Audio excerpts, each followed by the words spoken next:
This public meeting opens at 6 p.m., the Old Town Hall on Somerset Avenue. This meeting is being videoed and audio recorded for cable broadcast and internet posting on www.dayton-mass.gov and YouTube. Would everyone stand, please, for the pledge of allegiance? Allegiance to the flag of the United States of America and to the republic for which it stands, one nation, under God, indivisible, with liberty and justice for all. Most of this meeting tonight is for Dayton Industries Forest Hill project. The reason that this meeting is being held is that even though it started about 2.5 years ago, there has been a turnover of commission members. In order for a legal vote to be taken, there must be a majority of the membership to have heard all of the pertinent information presented by the applicant. So since that time, that 2.5 years ago, there have been 3 new members added to the commission. Therefore, no majority. Tonight, with full membership, the applicant is presenting an entire overview of their project so that the commissioners can make a valid decision. The timetable set forth for this is the presentation tonight, closure of the meeting, of the hearing.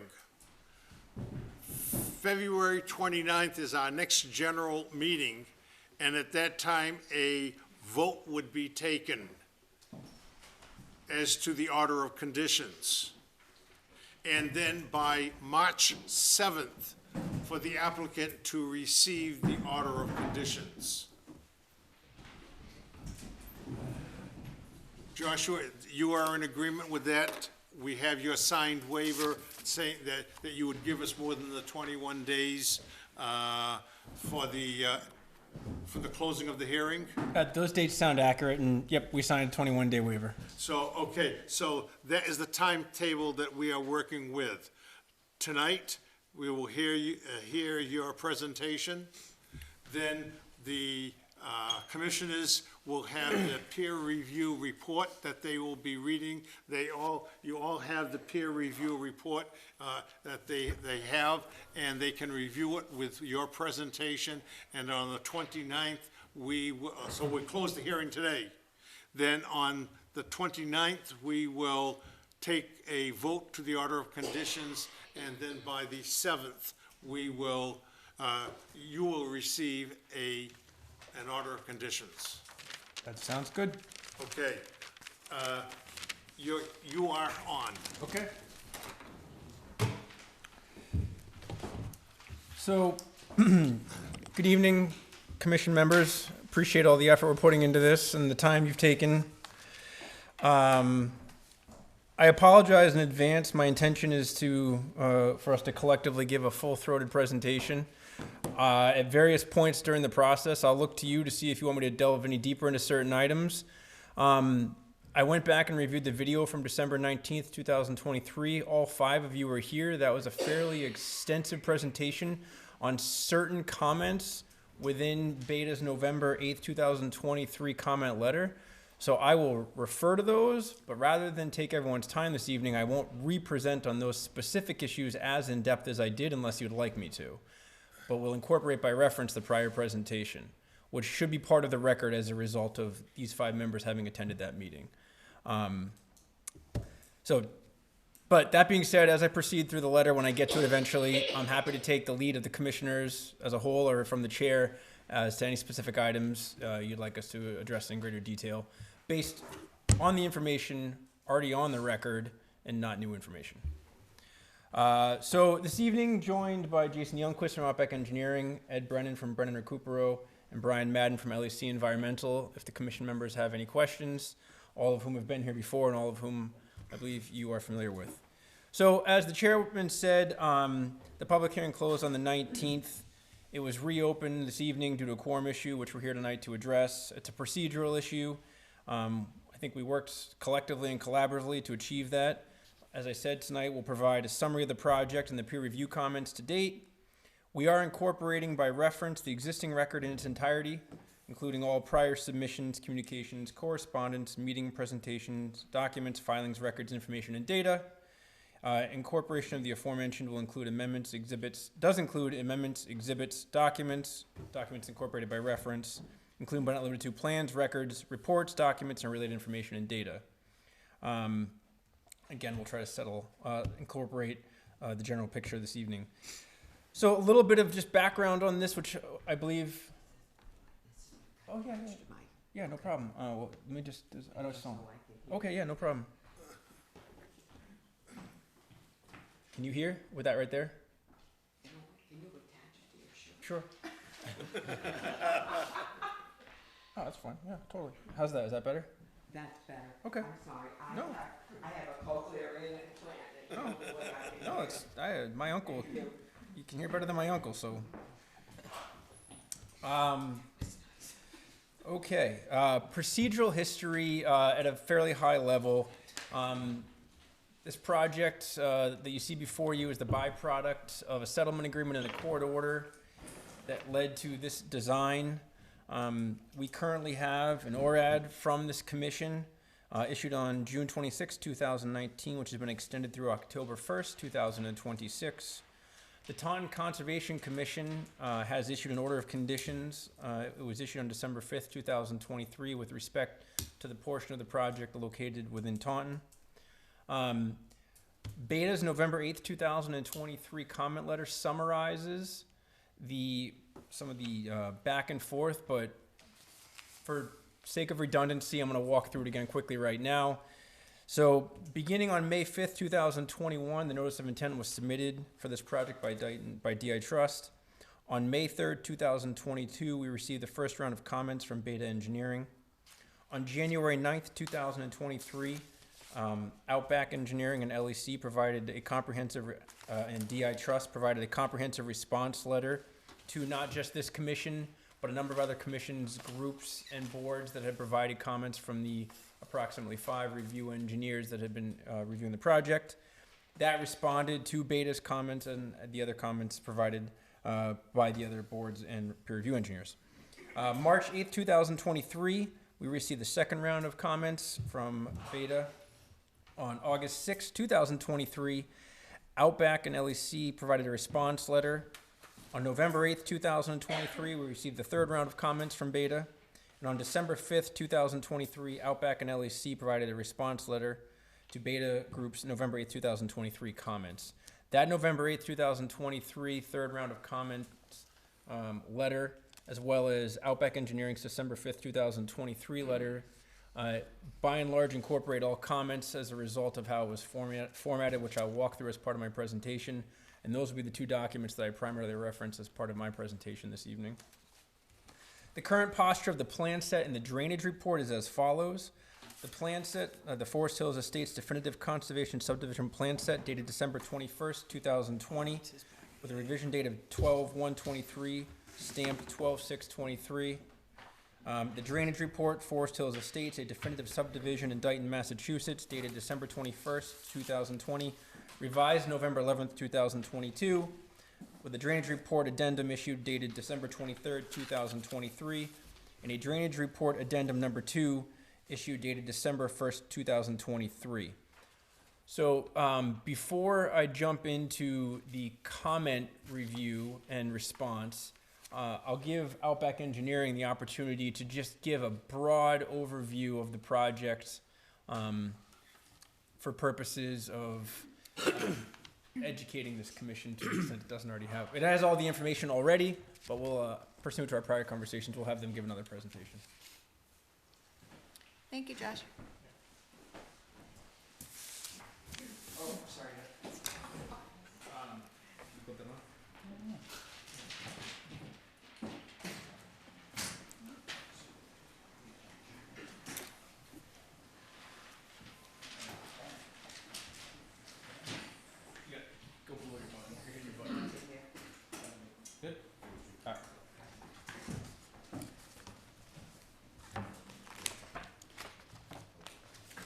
How you doing? I'm Jason Youngquist from Outback Engineering. Just here to give you a brief overview of the design plans that we've done for the Forest Hills Estates.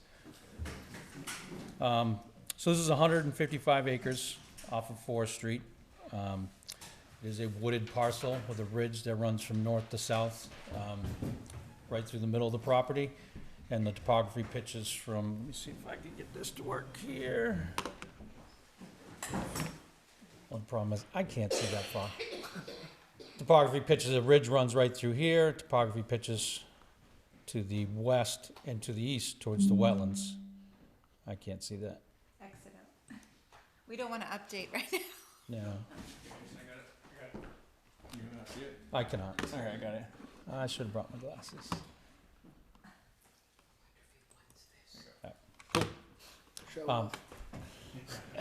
So again, that topography with that ridge running north to south through the middle of the property, the topography pitches to the wetlands in the rear, which is the west, and then the wetlands in the front, in the front right corner there. The wetlands in the rear also has the sunken brook that flows through it, back through there. And again, as Josh had mentioned, this was a wetland line and top of bank for sunken brook that was approved by an ORAD issued by the commission. So this is a proposed development for 100 single-family homes and then 35, 55 and over homes, but condominiums that are situated in this area right here. There's 6 roadways, separate roadways, with 2 accesses off Forest Street. One is here, and the other one is here. As Josh mentioned, this is a conservation subdivision that had been determined through a settlement agreement. I forget the date that Josh had mentioned. But as a conservation subdivision, there's dedicated open space. This project has 85 acres of open space that are spread throughout this development, and there's also a buffer that runs along the perimeter of the property as required for conservation subdivision to provide a nice naturally vegetated buffer between the project and the abutters. And then it also keeps all this backland in the back as open space, so it's not impacting the sunken brook or any of that property in the rear. As you need with this type of subdivision, there's a drainage design that has been reviewed by a number of review engineers. We have 8 infiltration basins spread throughout the subdivision to capture runoff and recharge it back to the groundwater, and then they also discharge to the wetlands. So these basins have been designed to decrease the runoff rate and volume for the 2, 10, and 100-year storm events. So that way we can make sure we're not impacting any of the butters or flooding or adding extra water to the wetlands, adding extra water off-site. So everything's contained on-site. We've also implemented low-impact development where all the lots, all the houses are going to have roof drains. So we're recharging runoff, not in just one large centralized drainage basin. We're spreading that recharge throughout the whole development, so match more natural conditions than that it would have right now. So again, we have to analyze this from pre-development conditions as it is right now, how much water is flowing to the wetlands, how much water is getting infiltrated, how much water is flowing off site that occurs now before anything has happened. And then we have to analyze it post-development. How's this water going to flow once roads and houses are constructed, and we have to make sure we don't increase any water that goes off-site. So again, that's done for the 2, 10, and 100-year storm events. A 100-year storm event is an little over 8.5 inches of rain. So that's a pretty significant event that we've analyzed, that we made sure that we're not impacting the wetlands or the abutters. And again, this is done by roof drain infiltrators, catching runoff, putting them into infiltration basins that recharge treated stormwater back to the groundwater, and then also slowly discharging it to the wetlands to match pre-existing conditions.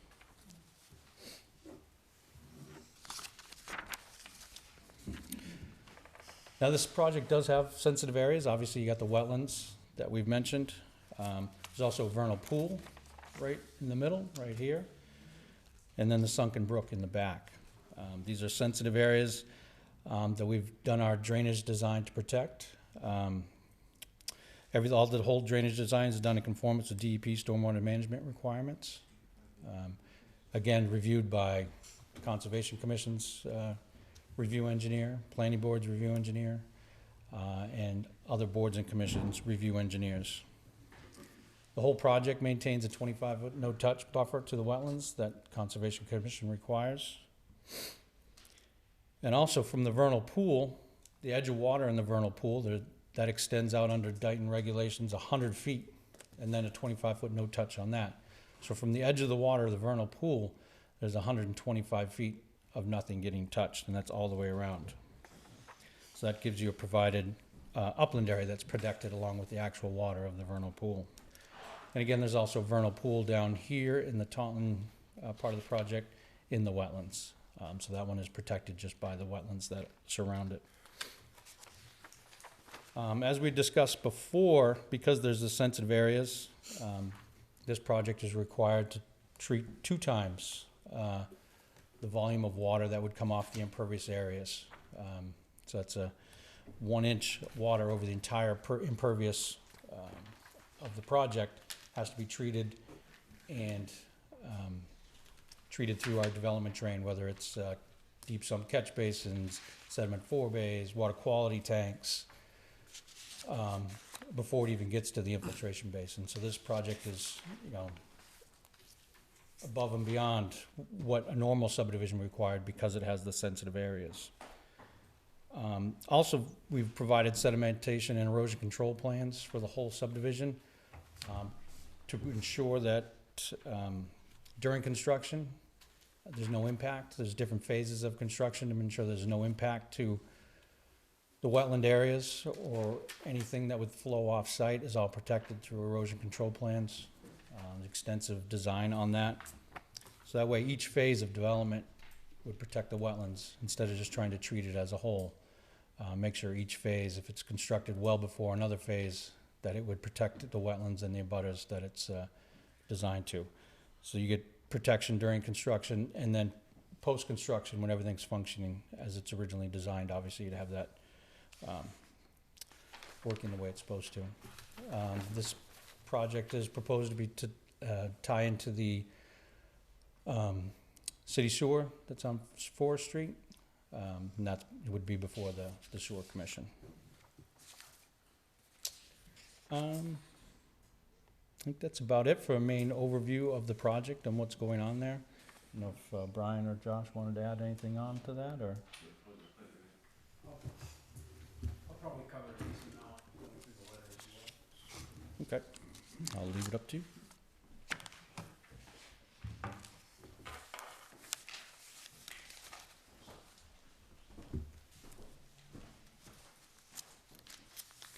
Is that good?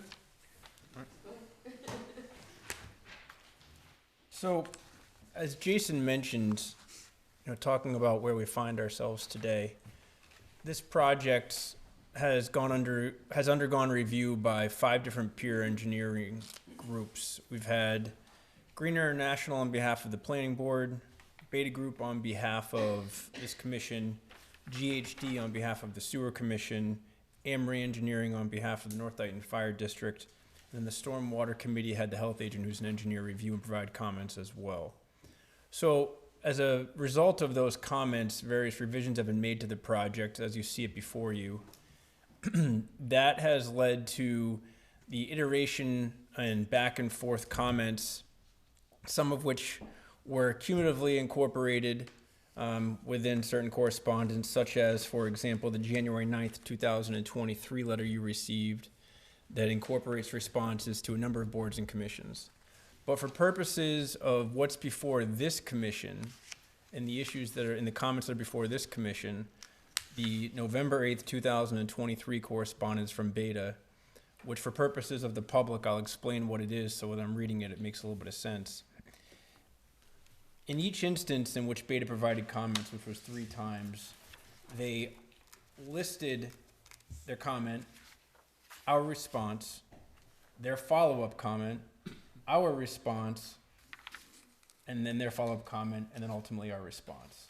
So what I'm gonna share, and this commission has a copy of that correspondence, all relevant correspondence, and I'm gonna walk through that. So. It's 32 pages long. 32 pages. I'll try to skip over the administrative and clearly, well, I won't skip, but I'll try to, in quick service, dispense with some of the comments that aren't terribly, well, I'm just going to walk through them all, to be honest with you. And again, incorporating by reference the attachment to all correspondence and documents to date, you have before you a pretty comprehensive record. So, let's dig into the November 8th, 2023 correspondence of Beta Engineering. Beginning on page 3, there are 4 items that they address. Those were the 4 principal items that we spent December 19th discussing in large part. Those are incorporated into the comments that we will discuss. And again, as I said previously, I'm happy to go into those again, but absent a request of this commission, won't essentially present again the information that's already been presented to you, given that there was a quorum in existence on present on the 19th. So beginning on page 5, comment A1, DEP did not issue technical comments with the issuance of the file number. No substantive comments required. Comment A2 of Beta Engineering confirmed the extent of conventional topographic survey performed at the site. LiDAR was used along with survey. No comment, comment resolved, no further comment required. I'll paraphrase these for purposes of trying to move a little bit quickly. Comment A3 of Beta Engineering. They sought confirmation that all local permits obtainable at the time of the NOI submission have been made and at least applied for, specifically sewer and water, which they have been, so comment resolved. Comment A4 at Beta Engineering, depict on the plans the limits of the maintained lawn and landscaping for the residential lots. Outback, in its initial comment, addressed that the proposed tree line has been shown on the plans, which depicts the limit of maintained lawn for the house lots. Beta identified that as having been, that comment as having been resolved. Comment A5 of Beta Engineering, they sought a revision to the note regarding the wetland delineation to state that the ORAD was issued for the depicted wetland boundaries within Dayton only. Note 1.4 in sheet 1 of the subdivision plan was revised accordingly, and that comment was resolved. Comment A6 from Beta Engineering confirm lack of MIPA jurisdiction, as it appears the number of MIPA thresholds are exceeded.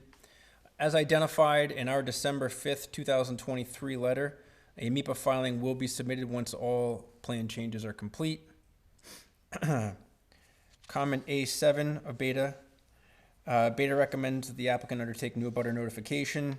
I know as I understand it, because we received it, the abutter notification was recently resent, as it has been a number of times.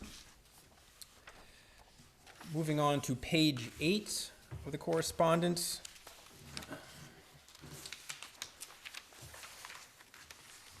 Beginning with comment W1, Beta recommended that the BVW boundary within the city of Taunton be reviewed for accuracy.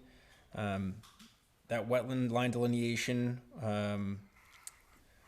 was delineated and surveyed, and Beta said that based upon the site visit, they thought it had been accurately delineated, so the comment was resolved. Comment W2, Mass GIS indicated a potential vernal pool was present within the wetlands within Taunton. There's some back and forth, but the end result of that is that the potential vernal pool number 24930, located in the wetland area in Taunton, was flagged by LEC in April of 2023, along with an intermittent stream. The flags were survey located and added to the plan, and additional detail and information was provided. Beta deemed that comment resolved. The Taunton Conservation Commission, when they issued their order of conditions, has required that vernal pool be certified as part of its approval. That's condition number 48 in the Taunton Conservation Commission's order of conditions. Comment W3 of Beta Engineering, beginning at the top of page 9. The on-site vernal pool meets the criteria for certification, and Beta requested that applicant relabel the potential vernal pool as a vernal pool. That vernal pool has been shown as a vernal pool. The comment has been deemed resolved. Beta is recommending as a condition of approval, or as a condition, that any order of conditions include a special condition requiring certification prior to construction, which we have agreed to do. Beta comment W4, siltation fencing alone would not provide sufficient sediment loading capacity, so they sought double perimeter controls for projects within 50 feet of the waters of the United States, essentially asking for additional erosion controls and a construction detail.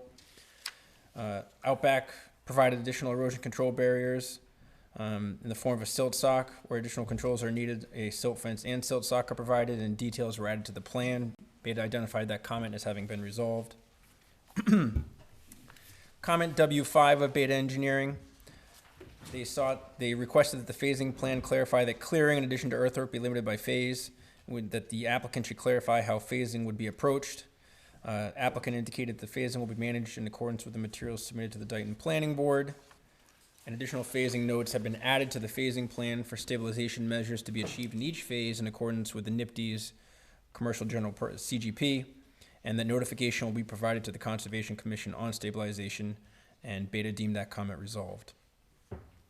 Comment W6, beginning on page 10.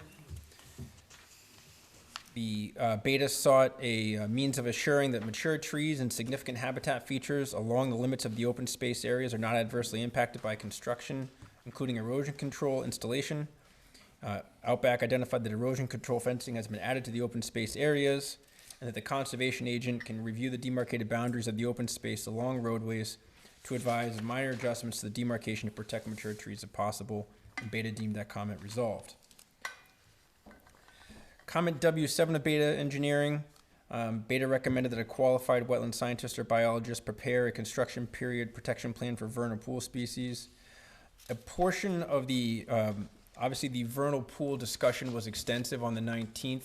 There is some overlap with this comment, but with respect to the vernal pool protection plan that has been submitted and reviewed by Beta and has been amended, and as identified by Beta at the top of page 12, the vernal pool protection plan has been updated to include a provision for early or late migration.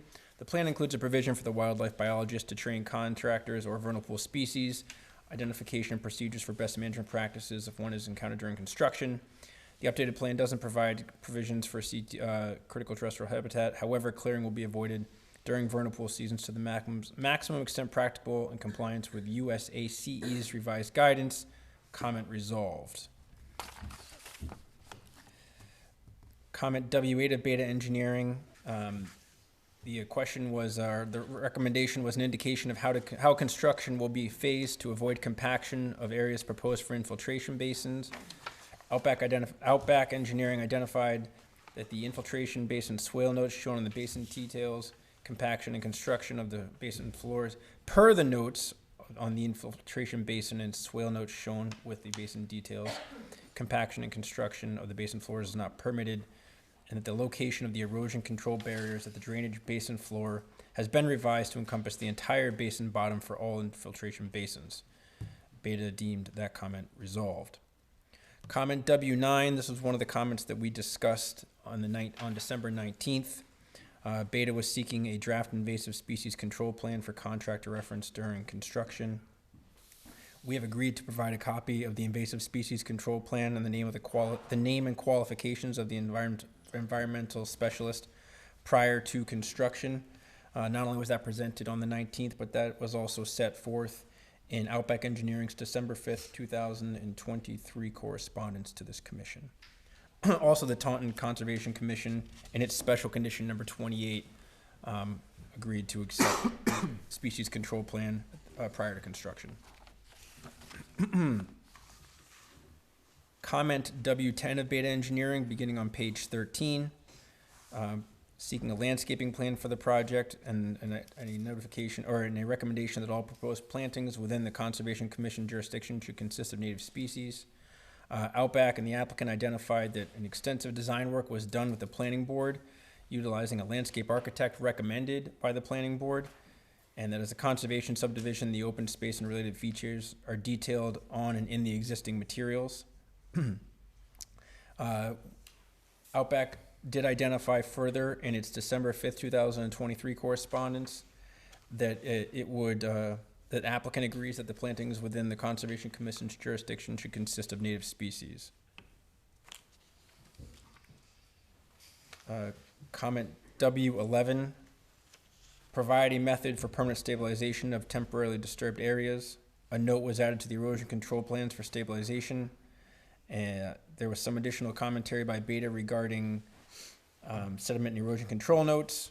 And note 9 to the sediment and erosion control notes for the erosion control stabilization seed mix was revised, and that comment was deemed resolved. Comment W12 at the top of page 14. Given the size of the development and the extent of the clearing, Beta recommended that applicant consider providing native herbaceous vegetation within the proposed infiltration basins and swales, and asked that the applicant propose an appropriate seed mix and mowing schedule. Summarizing, basically, there were some revisions to the infiltration basin, a seed and mix mowing schedule added to the notes, and Beta deeded that comment resolved.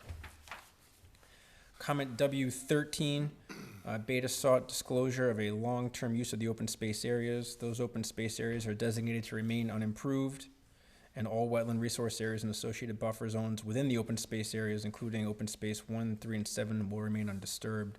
Beta deemed that comment resolved. Comment W14, Beta's comment begins with the buffer zone is not afforded the protection of a resource area under the Act and therefore is not associated with performance standards.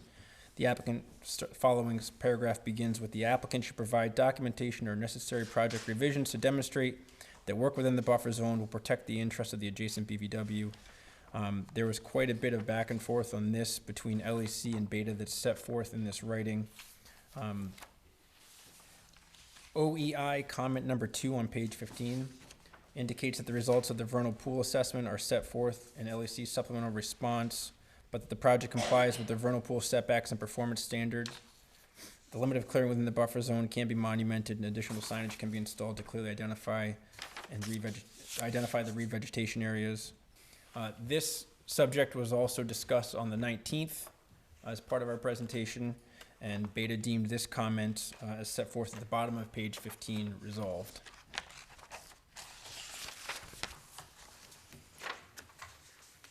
Beta comment W15, beginning at the top of page 16. Beta states that the project does not comply with the Dayton bylaws with regard to the filling of isolated vegetative wetland. A replication for the isolated vegetative wetland that is being filled has been added to the plans adjacent to infiltration basin number 4. A replication area for the isolated vegetative wetland that is being filled has been added to the plans adjacent to infiltration basin number 4. And a number of revisions were made to the wetland replication detail and notes as set forth on page 17 of the November 8th correspondence from Beta, and Beta deemed that comment resolved. Comment W16 of Beta, set forth on page 17 of its correspondence. This related to the vernal pools, and we presented extensively on this subject on December 19th. If this commission would like me to represent that topic, I would suggest waiting till I get to the conclusion of these comments, as it would take quite a while. But just for purposes of clarification, this was the one that we got into in great detail on the 19th. So this commission and this board, as presently constituted, has heard from us extensively on this issue. Moving on to page 20. Comment W17 by Beta Group. Clearing encroaches into the 25-foot undisturbed vegetative buffer zone. The cumulative back and forth was that the limit of work at Basin 7 has been moved outside of the 25-foot buffer, and Beta deemed that comment resolved. W18, the 25-foot undisturbed vegetative buffer zone is the minimum required of the Dayton bylaw. As Beta noted in comment 3, all work has been moved outside of the 25-foot undisturbed vegetative buffer zone. There was commentary there from Beta as to whether or not a setback could be increased, but we have moved all work out of the undisturbed, out of the 25-foot buffer zone. The next set of comments, T1 through T5, are comments related to the Taunton Ordinance Regulatory Comments and Recommendations. They're here, if anybody would care to read them. Taunton has issued its order of conditions. For purposes of brevity, though it may not feel that way, I'll skip these comments unless you'd like me to go over them. Which brings us to page 22, and beginning with comment G1. In summary, Beta identifies that a statement provided in section 4 of the stormwater report is incorrect. That was revised, and Beta deemed that comment resolved. Comment G2 relates to the setback measurement for infiltration basins. We presented extensively on that subject on December 19th. Again, happy to present on that again, but are just equally happy to rely on the incorporated record in the presentation made on the 19th. Comment G3 relates to basins 6 and 7 and the discharge into an ORW. Beta identifies that the proponent is providing the minimum treatment required. As Jason Youngquist noted on the 19th and again this evening, a higher quality volume of 1 inch was used for treatment of runoff discharge to the ORW, and that the drainage system is designed in conformance with DEP stormwater management regulations. Beta recognizes and acknowledges that we've met the minimum treatment required to meet the standards for new construction. Comment G4. The Beta identifies that the water quality volume for basin 5 should be 1 inch rather than half an inch. That was revised to 1 inch, and Beta deemed that comment resolved. Comments G5 and G6 provided by Beta relate to Town of Dayton Planning Board rules and regulations, as well as subdivision regulations. And applicant has sought waivers with respect to the items identified by Beta, but those are not items that are specifically in front of this commission. They were just identified by Beta.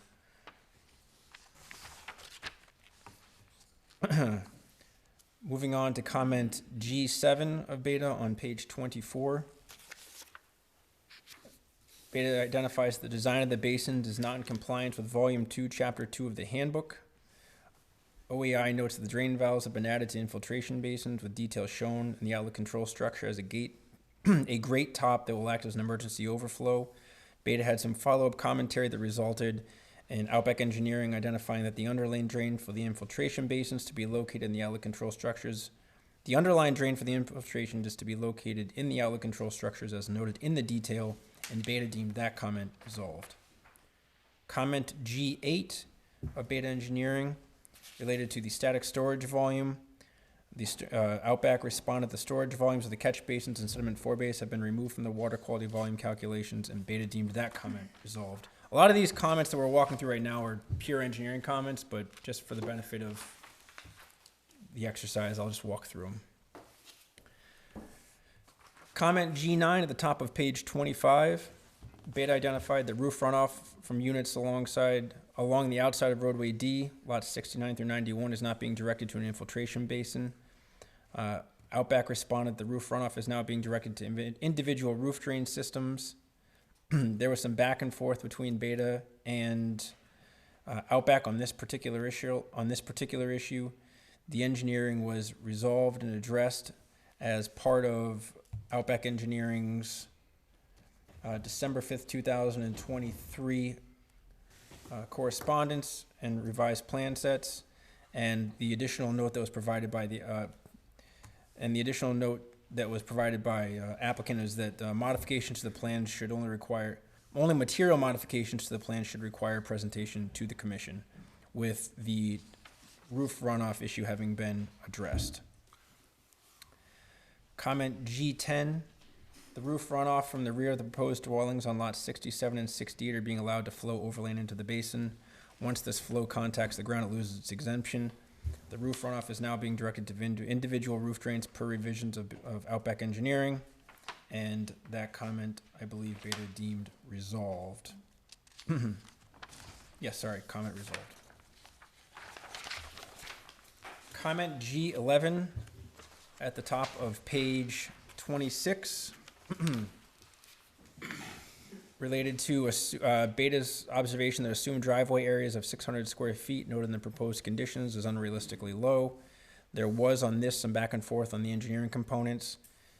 Outback Engineering in its December 5th, 2023 letter responded to this, and as Beta noted at its December 19th meeting, the engineering comments and revisions provided by Outback were generally sufficient in terms of addressing those engineering items. Comment G12 of Beta It Engineering. does say comment remains, though. Right, but on December 5th, Outback Engineering responded to G11, and on December 19th, Jonathan Nero from Beta Engineering stood up and said that they'd reviewed the engineering from this and generally found it sufficient. Comment G12 of Beta Engineering. The time of concentration for EDA 3 is the same as PDA 3. Those calculations were revised by Outback Engineering, and Beta deemed that comment resolved. Had some additional commentary regarding flow path, which Outback Engineering then addressed, and that comment was deemed resolved. Comment G13 related to essentially a watershed analysis. Outback Engineering divided the watersheds in the manner that was requested by Beta. PDA2 and PDA3 watersheds have been divided to depict the difference in controlled and uncontrolled areas heading to forestry and the BVW, and Beta deemed that comment resolved. These are technical, and I apologize. Comment G14 of Beta Engineering at the bottom of page 26. The TC for PDA number 9 is greater than that of EDA 2, as well as some flow path comments. The TC flow paths were revised by Outback Engineering, and Beta deemed that comment resolved. Comment G15 of Beta Engineering at the top of page 27. Again, the TC calculations for ED1 should begin at the far northerly edge of the ridge. Outback Engineering provided their Outback Engineering revised per Beta's recommendation, and Beta dismissed the comment. Comment G16. The bottom of each proposed infiltration basin is proposed to be covered with a 6-inch thick layer of 1.5-inch aggregate. That was revised per the recommendation and request of Beta Engineering, so that the infiltration basins have been revised from stone to a 50-50 sand and compost mixture suitable for vegetation and maintenance. Comment G17 related to Volume 2, Chapter 2 of the Handbook for Infiltration Basins and Inlet Structure Location. Suffice to say, the inlet locations for basins 2 through 7 were revised, and Beta deemed that comment resolved. Beta comment G18 near the top of page 28. Beta identifies some specifics within the plan and then asks that a de minimis calculation to determine if the development remains in compliance with Standard 4 was requested. That de minimis calculation was added to the water quality calculations. It was then revised pursuant to a request of Beta Engineering, and Beta Engineering then determined that comment had been resolved. Comment G19 of Beta Engineering. The TSS removal calculations for basins 5 and 7 should be calculated separately. That was done, and Beta deemed that comment resolved. Comment G20 of Beta Engineering, requesting a construction detail for the water quality inlet in roadway B. Documentation in the drainage report demonstrates the inlets and documentation within the drainage report that demonstrates the inlets will meet design standards. There was some back and forth on this. It was addressed as part of Outback Engineering's December 5th, 2023 correspondence. And again, at the meeting on December 19th, Jonathan Nero indicated that the engineering components of this looked sufficient. But he is not an engineer. Do you know if the engineer reviewed it? He was the peer review engineer who was here on behalf of... Jonathan is not an engineer. He was the peer review engineering entity that was here on behalf of Beta Engineering on the 19th and indicated that these were acceptable when we closed the public hearing. Comment G21 related to, at the top of page 29, related to the mounting analysis and the hydraulic connectivity being the same as the Rolls rate. I will admit my knowledge of this is limited. It's clearly a detailed engineering item, and That was addressed as part of Outback's December 5th, 2023 letter, which again, Beta having said that they had reviewed the revisions as set forth in Outback Engineering's December 5th, 2023 correspondence, and that they looked acceptable. Beta comment G22 at the top of page 30, Appendix F, simply seeking some relabeling, which was performed, and Beta deemed that comment resolved. Comment G23, the site will be subject to NIPDs. We discussed this at our December 19th meeting. By way of reminder, we will apply for NIPDs and will provide the Conservation Commission with plans. We'll apply for the NIPDs once the plans have been finalized, and we'll provide the Conservation Commission with the approved SWIP prior to construction. The NIPDs will govern the SWIP, which is an EPA matter. That was the condition that was set forth as well by the Taunton Conservation Commission, special condition number 35. And again, that was discussed more extensively at the December 19th meeting.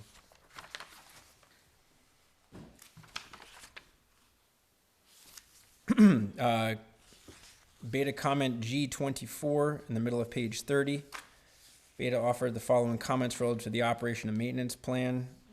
Outback Engineering made revisions to the O&M plan, ultimately making additional revisions requested by Beta, and Beta deemed that comment resolved. Comment G26 of Beta Engineering, located, set forth near the top of page 31, requesting a signed illicit discharge statement, which was provided. Comment was deemed resolved by Beta Engineering. Comment G27 of Beta Engineering identified several instances in the design where the inlet into a manhole is less than 90 degrees to the outlet flow. That configuration was revised, and Beta deemed that comment resolved. Comment G28 related to existing condition analysis showing peak flow rates on and off Forest Street. Outback Engineering identified that the pre- and post-drainage analysis had been revised to model the soils as hydrological soil group B. This was one of the items that came up from 3 different engineers and required an enormous amount of engineering and analysis. But the pre- and post-drainage analysis has been revised to model the soils as hydrological soil group B, as was discussed with the then health agent at the time of soil testing. We did a large number of additional test pits as part of this. In addition, the Great Inlet Capacity calculations for catch basins R and CIL have been revised, and these structures have been revised to double Great catch basins to ensure all runoff is captured. Beta noted that the revised Great Inlet Capacity calculations were not submitted, but those were then submitted as part of Outback Engineering's December 5th, 2023 submission to this commission. The final comment of Beta Group set forth on page 32, G29, identified what appeared to be an error of approximately 18,000 square feet. Beta recommended the total roof area be reviewed and corrected and the units be labeled consistently. That was done and is set forth in Outback Engineering's December 5th, 2023 correspondence, again, as commented by Beta Engineering, having been deemed sufficient at the December 19th meeting. So that is more than a high level, but fairly voluminous summation of the comments. I am happy, if you would like to go into greater detail on the subjects that we discussed on the 19th. I would not be saying anything different than what I said on the 19th, so it would essentially be redundant. I did hit on each of those items as part of this presentation. So if you have any questions or comments or anything further you would like to ask of myself or any of the engineers or scientists or attorneys, we're happy to answer them. I have one. What is the thickness of the hot pan along Forest Street and that in your development?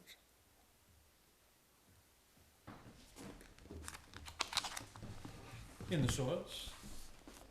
In the soils, is that what you're? No, the hot pan, In your testing, Mhm. did you test multiple areas to see if these Dug about infiltration basins will work? Yep, we've done at least 3 test pits in each infiltration basin. Some has more than that. to make sure that those basins will function as designed. We did analysis of the soils in all the basins, see what kind of soil it was, and then the infiltration rate takes that into account in the basins. I think we didn't we do like 40 or 50 test pits? There's, I think it's close to 60 test pits through the whole subdivision. At what depth? We would dig down 10, 12 feet in all of them. We did some other ones in the roadway that got down deeper than that. They were down about 20 to 30 feet. Yeah, the sewer commission wanted us to go down approximately 20 feet in certain areas where the pipes were gonna go to make sure we didn't, Make sure you had enough clearance for pitch. Yep. and to make sure that as a practical matter, you could get down there and Yep. it wasn't gonna be a major, change in the field. They were concerned that there would be ledge, and there was not. There was no ledge? Mr. Chairman, was your question answered about the hard pan? He said when you went down 8 feet or 20 feet, but it does go, the hard pan does go down a considerable depth in certain areas. It's all a compact sandy loam for most sites. There is areas where it was a loamy sand, closer to Forest Street actually. So we did, took that into consideration in our drainage design. I've got a couple of questions, is that okay? Sure. May I inquire why there was no analysis or study done regarding the feasibility of a wildlife corridor for migrating species around the vernal pool? There's not. I don't believe that is a Dayton, I don't believe that was ever requested. I don't think that's a Dayton regulation to my knowledge. Yeah, do you want to speak to that, Brian?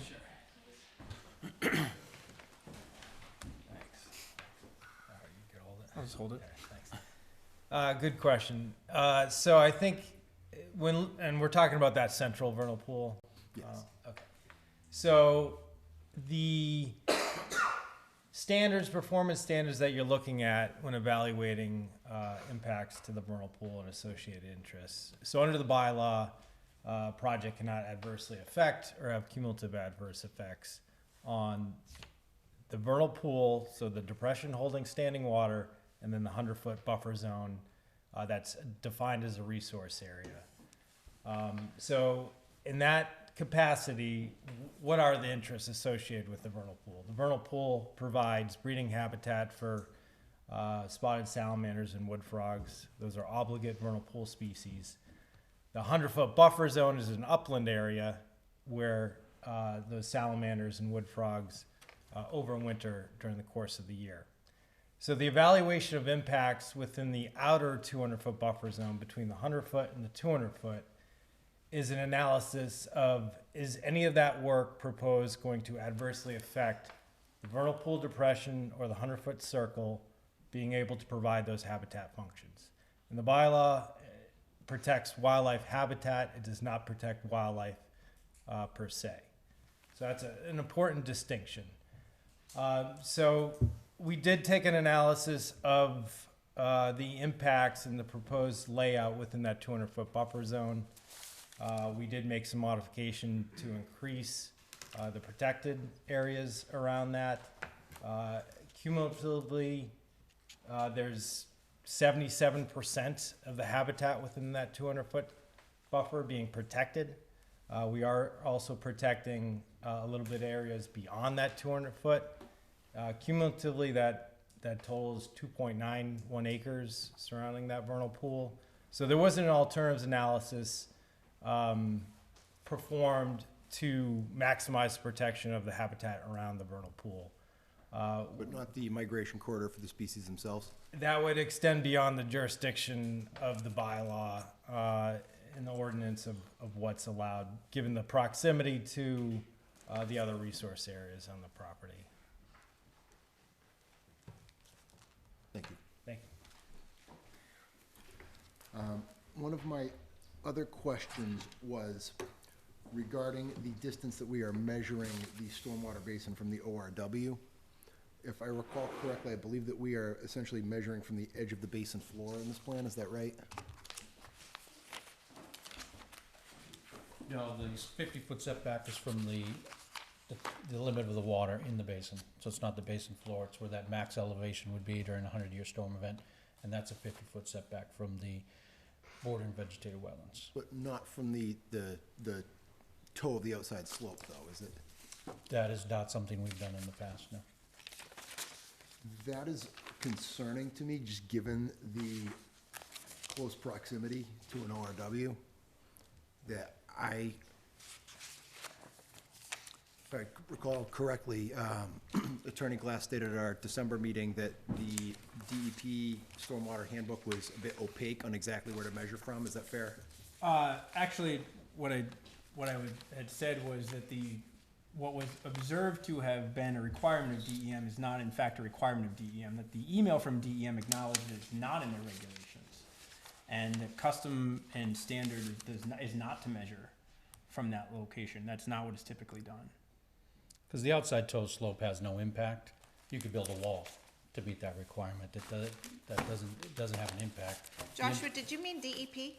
What did I say, DEM? Yeah. Yeah, I You're meant not in DEP. Rhode Island. Yeah, I meant DEP, sorry, thank you. And the impact would be from that water level on the inside of the basin. So that's where we've always, standard engineering practice is to measure it from that elevation. And then you take into account groundwater mounding and all that to make sure it also does not impact the wetlands. Now, Are these basins that where all this water will be flowing, whether it's from roofs, from driveways, from roadways, are they all intended, the runoff, all intended to go into basins that are to act as detention basins, or just to channel the water off into the wetlands? So the roofs are all going to their own subsurface drainage chambers, so the roofs are all independent by themselves. The drainage basins themselves that we spread out through the entire site are infiltration basins. So runoff is treated, then it gets to the infiltration basin where some water is absorbed to match pre-existing conditions, and then some water is released to also match pre-existing conditions. And that water that's released is going to the wetlands as it did in pre-development conditions. So we have to go through extensive calculations to make sure we recharging the same amount pre-development and also putting into the wetlands, because we want to dry out the wetlands or flood the wetlands. We're matching that amount. So if all this is going to be infiltration, then it appears from my earlier question, how thick is the hard pan layer? You may have to dig down 10, 12 feet in order to hit permeable soils? No, because that soil will infiltrate. We have to use a much slower infiltration rate through those soils, which we've done, which have been, reviewed by many people. Some soils, some of the basins where there is some type of soil underneath that's gonna not infiltrate the soils, that would be removed. I think we had noted on a couple of basins, there's like a 5-foot depth that has to come out. But other than that, the basins are the size they are because there is a slow infiltration rate. What is your solution in those applications that you can only go down so deep to account for the infiltration you need per each lot? So any unsuitable material would be taken out and replaced with sand, up to the depth that you needed. Like you'll have top and subsoil underneath the basin that has to come out, and that's, and if you have to raise it up to a certain height, that would be replaced with sand. and Okay, then- so you'd raise them up high if you had to. If you need, where they're shown on the plan. So that's all been taken into account already and all designed on the plans. And reviewed by the peer review engineers. now, I understand that the stormwater treatment is above the state minimum, but was there any additional analysis, given the proximity to the ORW, if this was the maximum amount attainable? Yeah, that was brought up by Mr. Nero at the last meeting. I just want to remind the commission that we are treating 1 inch, which is double the standard. So I wanted to go back to, I'll let you speak to that, but that was I would say, as we noted at the meeting on the 19th, a little bit of a disagreement. That was maybe, well, I'll let Jason speak to it. Right, we've got a couple of disagreements. Yeah, because so there is the minimum that you have to meet for any subdivision, and then when you're near an ORW, it's doubled. So we meet that standard where it's doubled, your treatment is doubled. Okay, there wasn't any analysis into if that was the maximum attainable, though? Well, you did double your treatment, that's what's required. Thank you.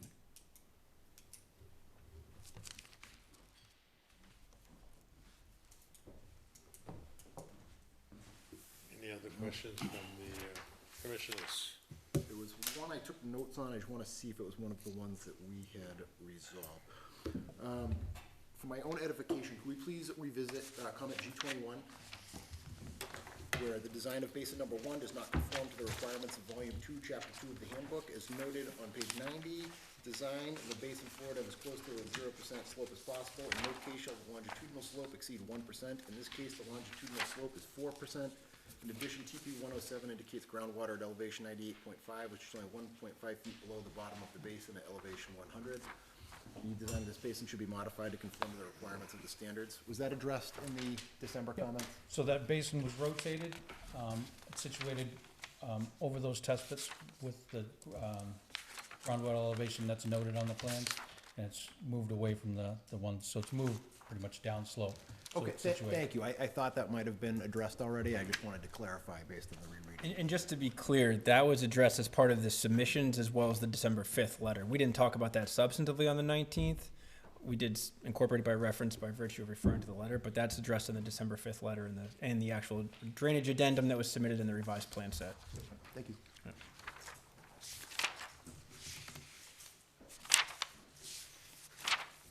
Dave, any questions? No, Paul had my question.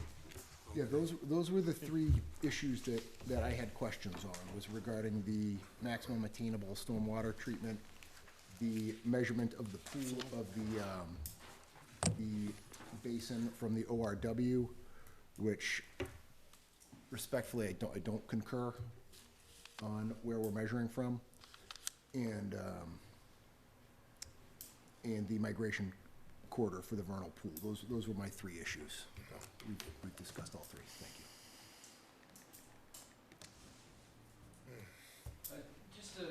Can I just make a point on something related to the basin that was covered in Yeah, one of please. my letters? So just as a reminder, on the backside of those basins abutting the BVW, the ORW, those back slopes are all being revegetated and left to naturalize, to revegetate, and the limits of the basin that are going to continue to be maintained as basins are going to be monumented to ensure that there's no encroachment into those revegetation areas. Thank you. Okay, now this has been going on for, what, 2+ years? And as I look out at the audience, we have quite a few people. If there are questions from the audience, they have to be limited to runoff, wetlands, wildlife, or maybe these questions have already been asked by you or someone else in the past. I hate to have this run into an extended period of time, but you have listened to the applicant and to the commissioners. I just wanted to, I know there's a lot of confused faces. I just want to make sure that everybody understands that they submitted in, was it May or June of 2021? They submitted then, we listened, they submitted additional information, we got peer review services from an engineering wetlands consulting firm. They submitted information, so what Josh read through the 32 pages was 3 different reviews of 3 revised or 2 revised sets I think it was 3 plans. revised sets. Okay, and then we continued and continued. The only time you got notified is at the very beginning, and if you didn't follow the continuations, we, the Conservation Commission, made sure that you all got, or all the abutters within 300 feet, as required in the bylaw, got re-notified. That's what you got, the re-notification last month, and then we even re-notified you through certified that we were reopening the public hearing.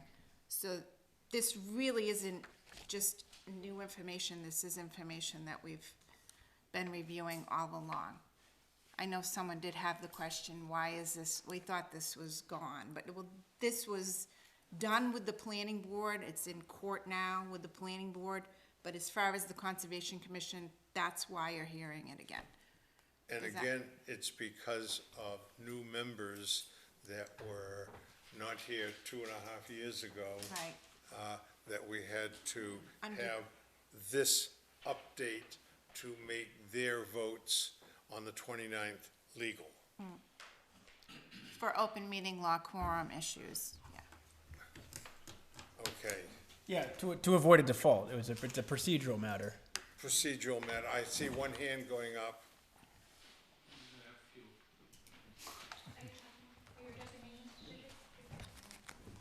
Heidi Tamarkin, 126 Forest Street. Thank you, Mr. Glass. Do you wanna come to the podium so everybody can hear you? Do you wish for? Yeah. to go? Okay.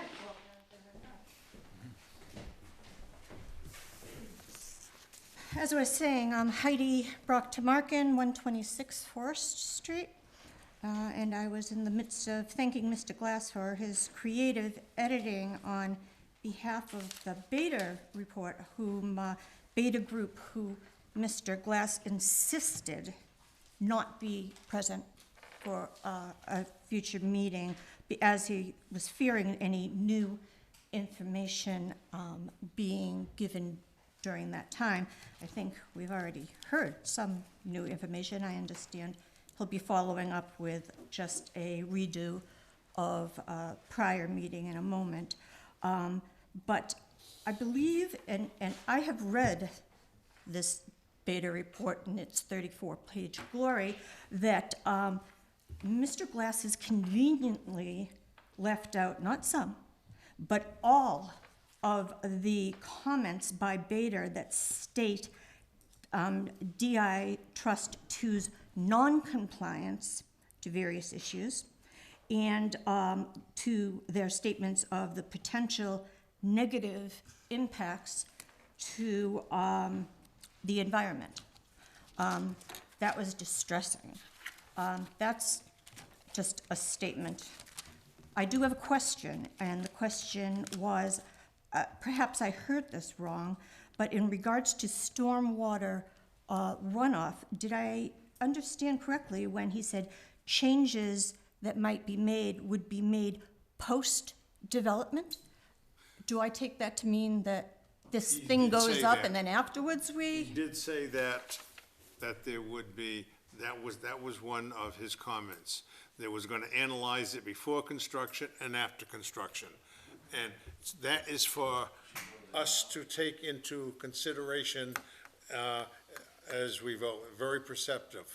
Okay, thanks, because that was extremely concerning, because once this thing is up, we know they're on their way back to Rhode Island, never to be seen or heard from again. So, with that said, also, I had a question about what is the exact buffer to the abutting properties off of our rear property line to where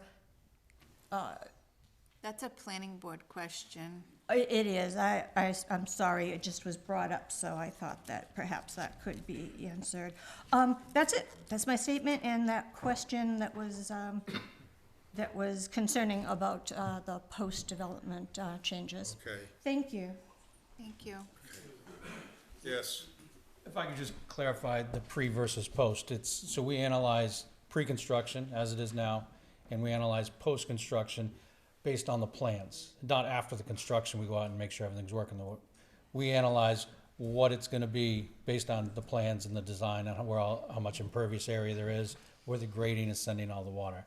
So our analysis has to be pre versus post, and that gets reviewed by the multiple review engineers. So it's not post-construction, it's called pre and post-development. So you analyze, based on the plans, what the post-development conditions are gonna be. Yes. Just a general question, I'll take the podium, follow suit.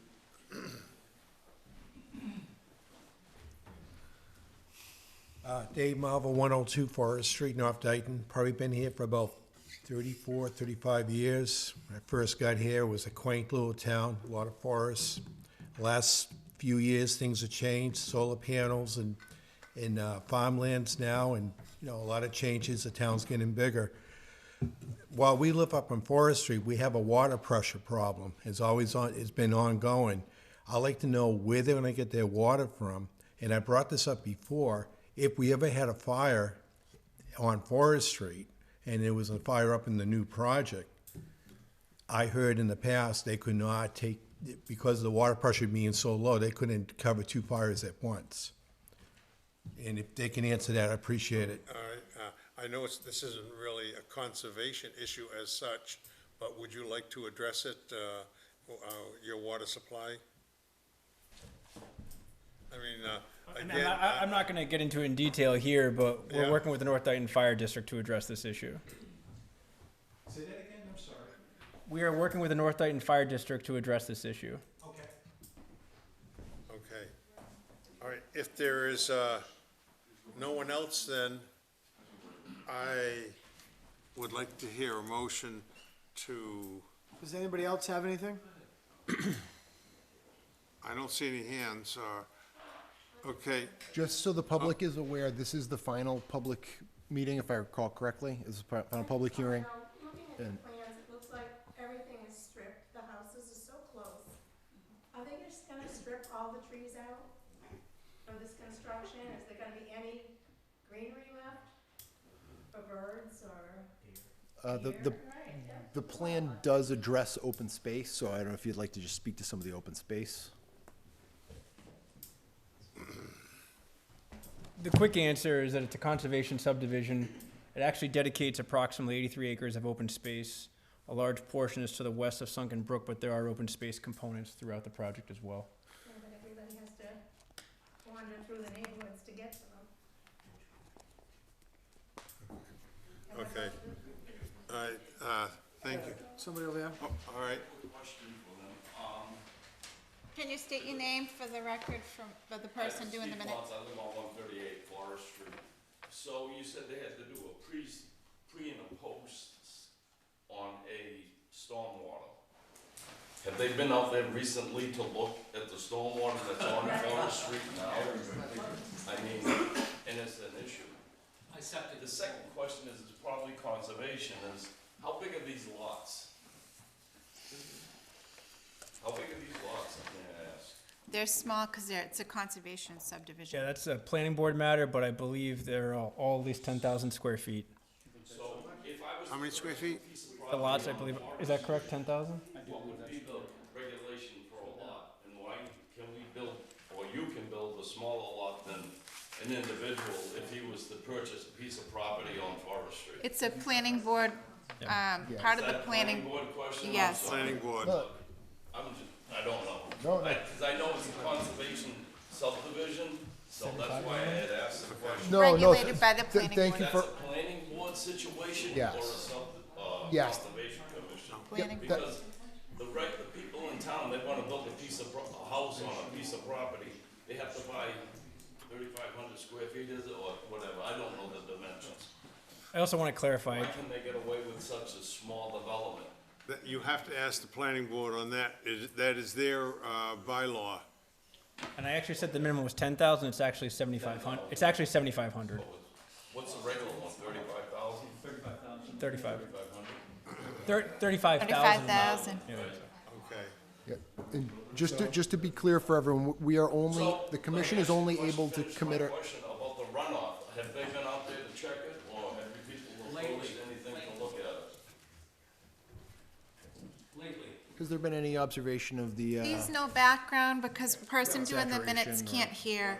We've done extensive drainage analysis all over the site. It's been reviewed by many peer review engineers, again, extensively. And as wet as it's been lately, it's nowhere near the storms we have to design for. Yes, it's been raining and snow melting, but it's nowhere near the amount of rainfall that we have to design for. Mrs. Herbeck, is there here? Okay, ma'am. Okay, I am going to limit now the question. You have one, I'll You wait. have to listen to them. I'm sorry? What do you mean limit? Well, I mean, I we've think gone it's this 2 years. 2 minutes per People have question. had the opportunity to come here every, one Thursday, and all of a sudden, on our final meeting, when it's a review of what has been going on, everyone wants to ask questions when they've had 2 years to come and ask questions. Yes. Brenda Herbeck, 519 Tremont Street. I'm just wondering, after the development is complete, who is responsible for maintaining the detention ponds?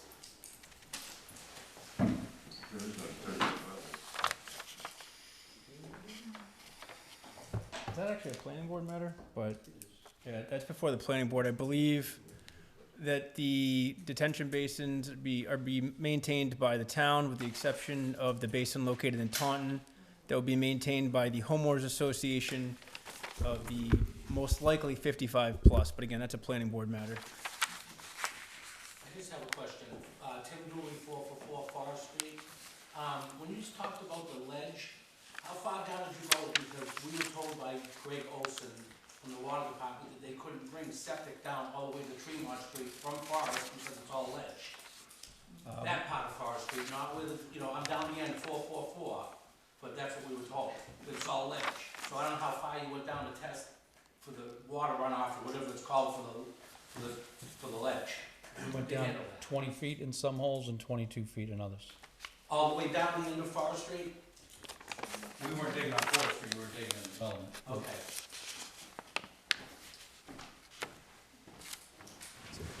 All right, I see no more hands. Is there a motion then to close the hearing?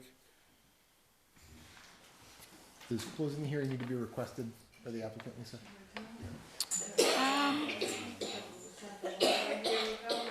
No, sometimes they request it, but no, they don't have to request it. They don't have any additional information. We're gonna most likely close the hearing.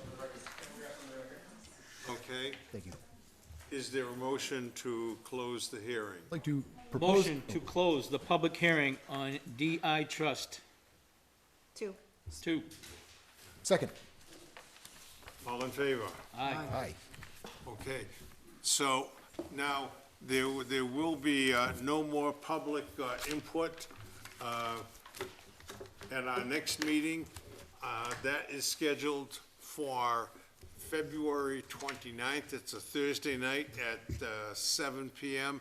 At that time, there may be discussion with, or there should be some discussion amongst the commissioners, and then there will be a vote to issue an order of conditions. This order of conditions could be either an acceptance of the project or a denial. And that is, so this hearing is now closed. So it said, This hearing is now closed. this is about the time for the meeting Oh, on the 29th. 7 PM. That's our regular meeting. It was listed as 3, but now it's 7. Never was listed as 3, no. I'll get your email for you.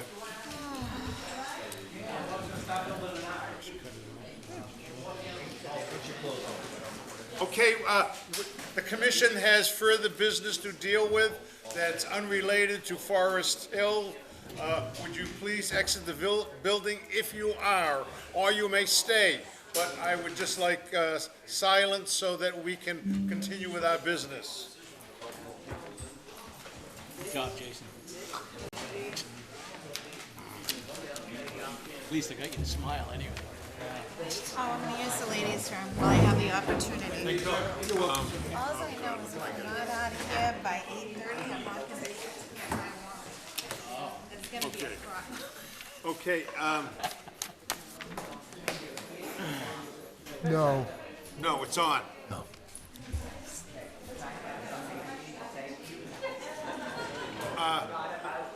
Okay, as long as it's not regarding the applicant of the project in any way, we cannot discuss it further in any way. So what is it in regards to?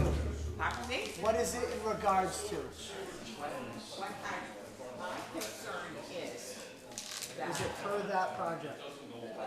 Per that project? This one, yes. No. Oh, yeah. It's closed. yeah, The yeah. hearing is closed. No, the hearing is Oh, closed. there's a different Please. project? My concern is, you know, you're saying people aren't showing up for these meetings.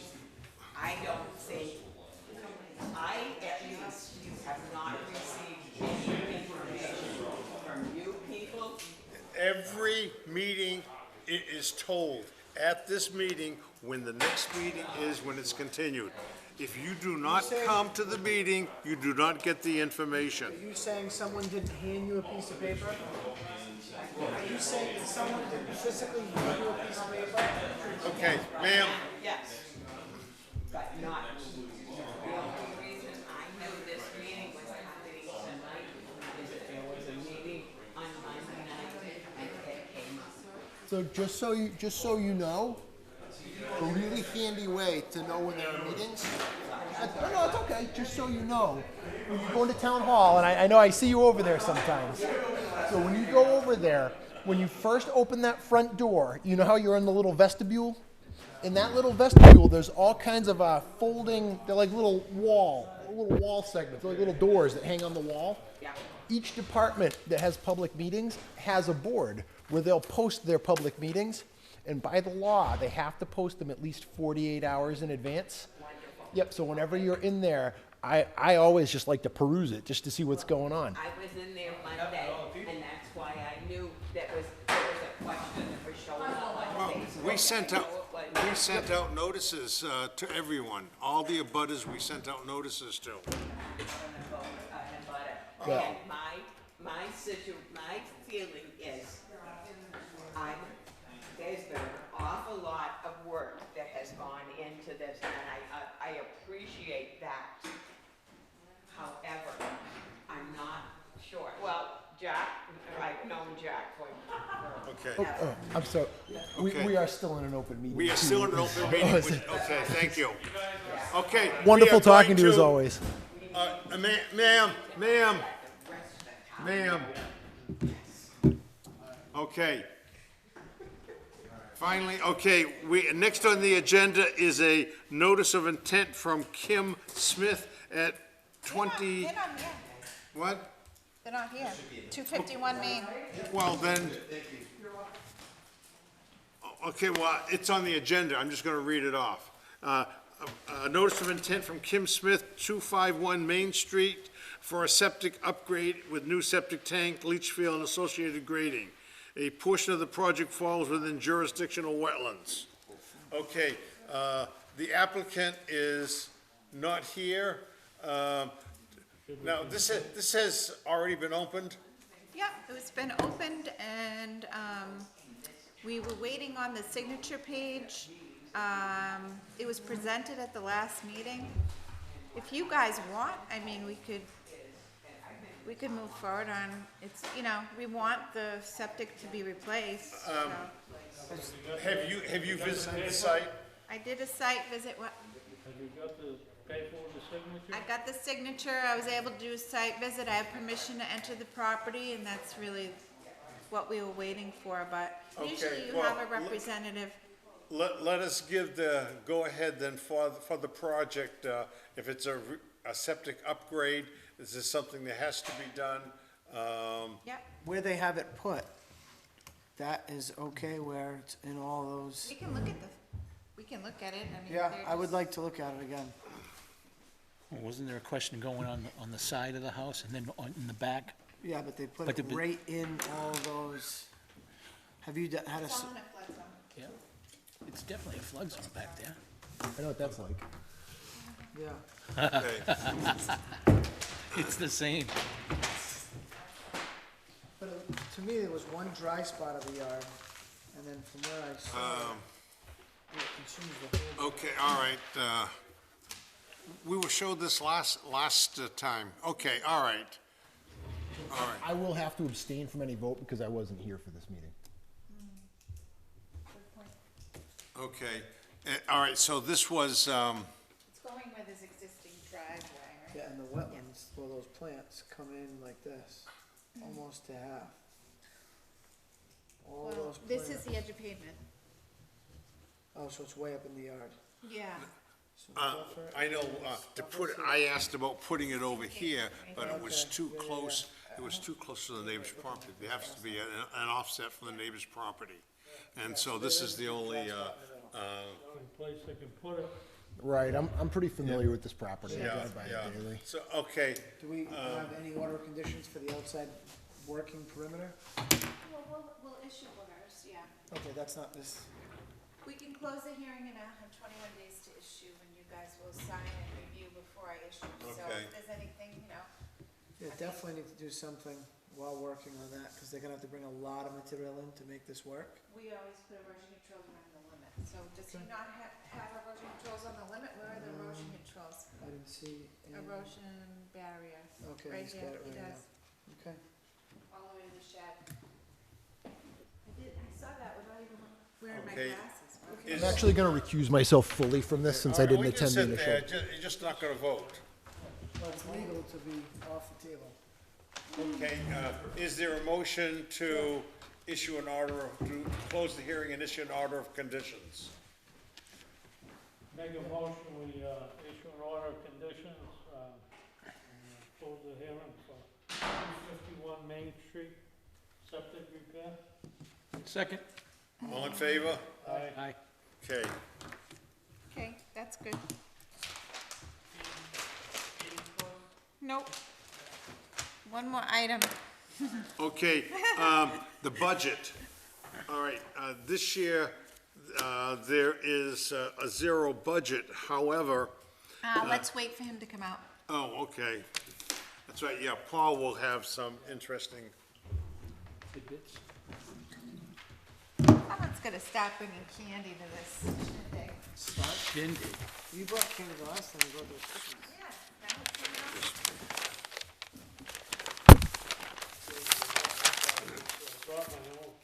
Okay. Yeah, I know there's lots of copies floating around. okay, while we're waiting for Paul to come out, you have your beta review, and there was one, I didn't get to read that. Oh, I'm just saying, read up on it, and, Yeah, I can't talk about that.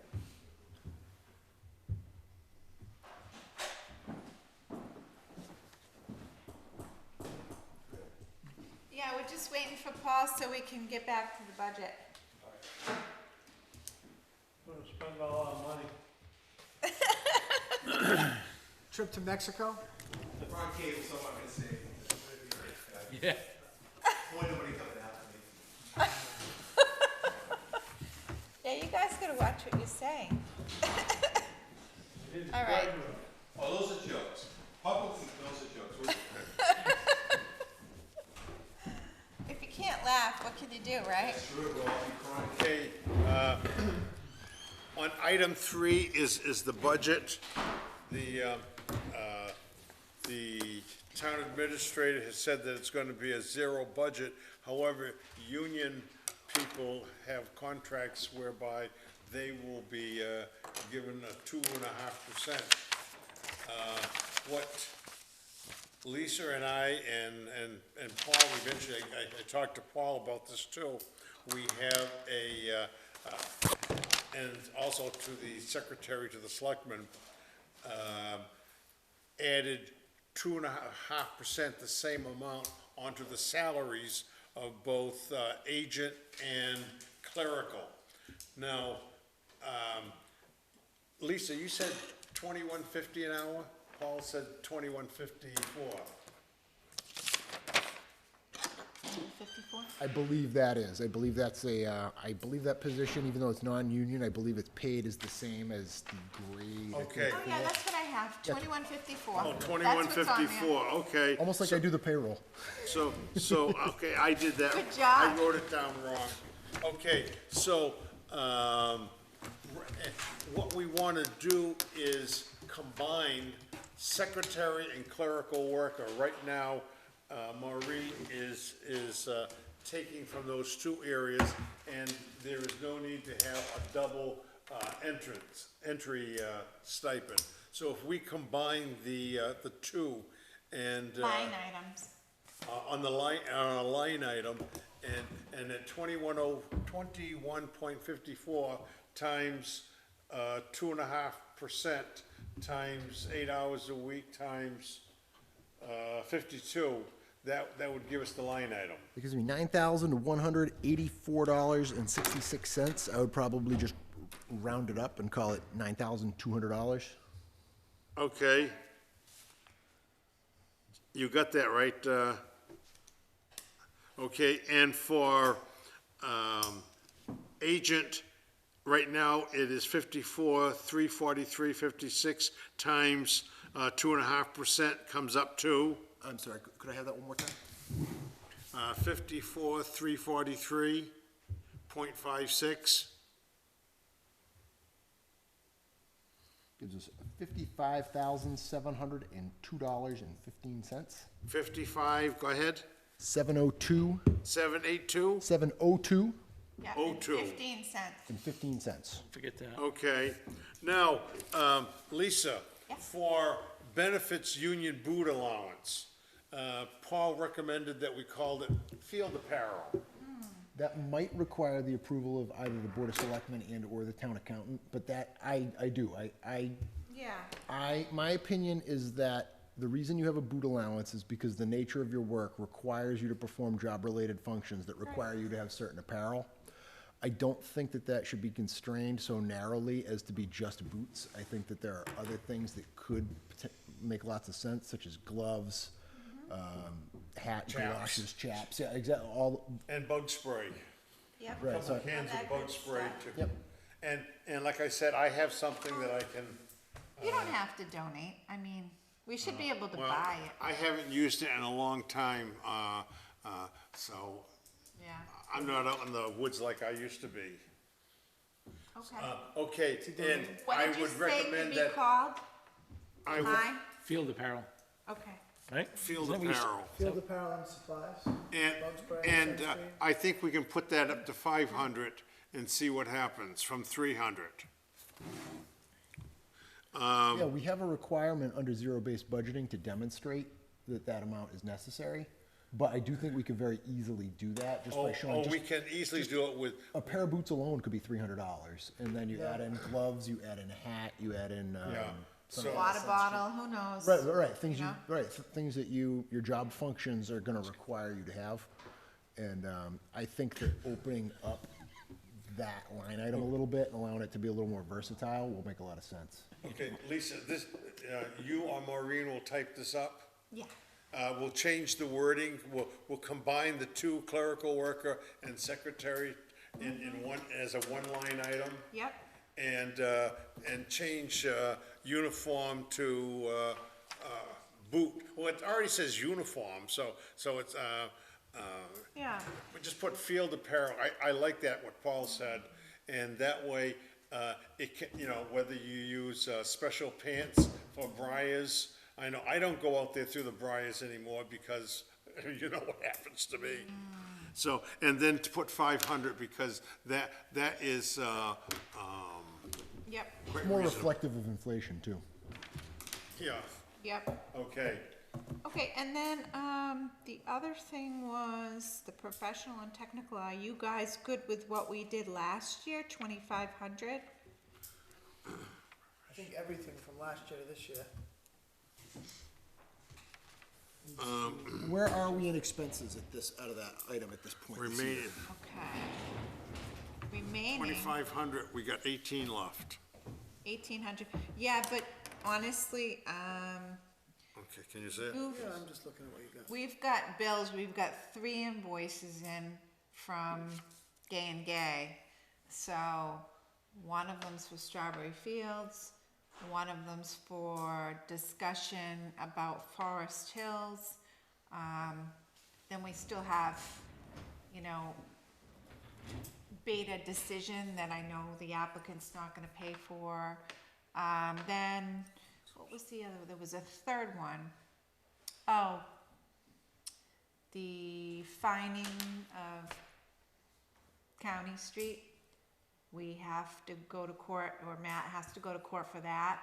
Right, that's an executive session discussion, I think. Yeah, so that, But is I'm that just gonna be, saying money. is that our bill or is that the town bill? So legal typically falls under the town administrator's office. However, it becomes a little less clear if there was conservation-related engineering opinions or something of that nature that could potentially be required as part of litigation. I'm speaking generally, I'm not discussing any specifics or any situation. Just talking generally, that might be required. So I do think that potentially, if we wanted to talk about increasing that, I don't think we'd be completely out of our depth. Yeah. I mean, the enforcement section always seems to stay around where it is. I feel like I've got one, plan received that's gonna be going away, that we're gonna be just monitoring with the wetland consultant, and then another one's coming. It's like every month, we've got like 2 or 3 new ones in January. We could ask for 3,500, give our reasoning, and if they prune it down, they prune it down. I think it's Okay. better to have Yeah, so more than I less. would probably be the And one going everything's to, inflation request it, I think. I believe so, yeah, typically the Yeah, chair, yeah. yeah. So, okay, so which line item is that? That would be 5,300. What, 5,300, okay. So to go up 500 on that to 3,000? Oh, no, you said I 35. recommend 3,500. Okay, We've had situations this year that have illustrated that we may potentially have need for some professional and technical expenses. And if the Board of Selectmen disagree, of course, that's their prerogative. If FinCom disagrees, it's their then prerogative. they're gonna have to pay for And, it. yeah, but we do anticipate that there's legitimate possible needs, so we've got a duty to make them aware of it, and Yeah. just ask. Okay.